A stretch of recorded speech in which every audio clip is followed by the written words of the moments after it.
Level 484.1, The White Room. All my life, I have wanted to do nothing other than create. I have spent many years pursuing that simplistic goal, building levels and spinning yarns of the tales that take place within them, watching each and every wanderer that happens upon my craftsmanship, and waiting intently for their subsequent reactions.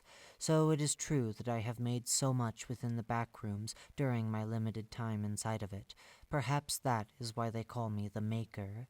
Though the history that name carries with it is far too vast to summarize, I can tell you that it all started when I first began to use my powers. My initial creation was not grand in nature, no enormous corrupted cities or strange infinite forests, but rather a simple white room. Stepping into the almost transcendent alabaster palace which sat waiting for you behind a simple door in a hallway. Note, see level 287, glitched halls. Filled with copious other copies just like it, you are taken aback by the immaculate scenery of the space.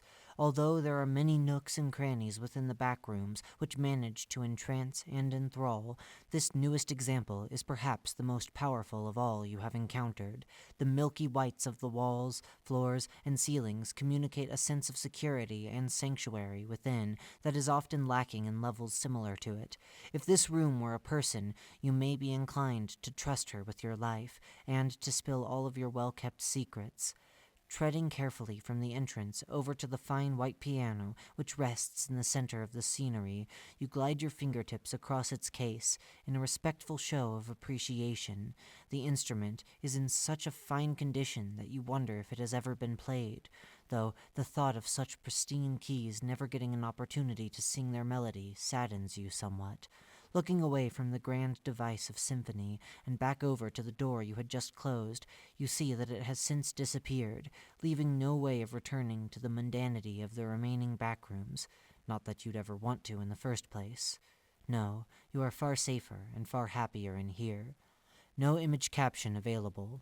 As some time and much contemplation passes, the door returns, and a man donning a slick suit as white as snow steps through, closing it behind him and sealing the two of you into an area yet again. He moves over from the entrance point and crouches right next to you, seemingly pondering the piano in much the same way as you are. Though you initially do not wish to disturb his quiet consideration, you feel an urge to converse with him regardless. Is it possible that he too appreciates this place as much as you do, taking an equal amount of joy out of its fine intricacies and sleek interior?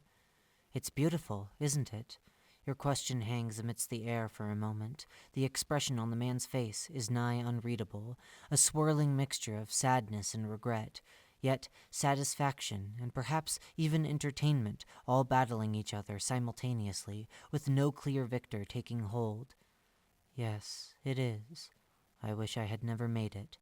His raspy voice penetrates the wind, cutting one head off of the question hydra and leaving many more to take its place. What did he mean by that? Was this the artist whom you had been lauding for such a long time now, hidden in plain sight, right in front of you? Yet, before he can answer your barrage of inquiries, the man stands up and moves over to a newly reconstructed doorway with the clear intent to leave. As his hand twists the knob and the light of the outside world breaks the illusion of the white room, you manage to belt out one final question at him. Did you make this? Who are you? He looks over his shoulder and down in your direction, a tired smile spreading across his thin lips. Whatever you think I could be. But when I look at this white room now, and, with it, recall the numerous other liminal spaces with which I have cast into being, I feel a strange melancholy sense that had not inhabited my mind previously. To put it into words, I often find myself asking why I have decided to make these things, why I have devoted all of my time and effort into spawning worlds that I will never be fully satisfied with, areas I never truly connect to in any deeper sense.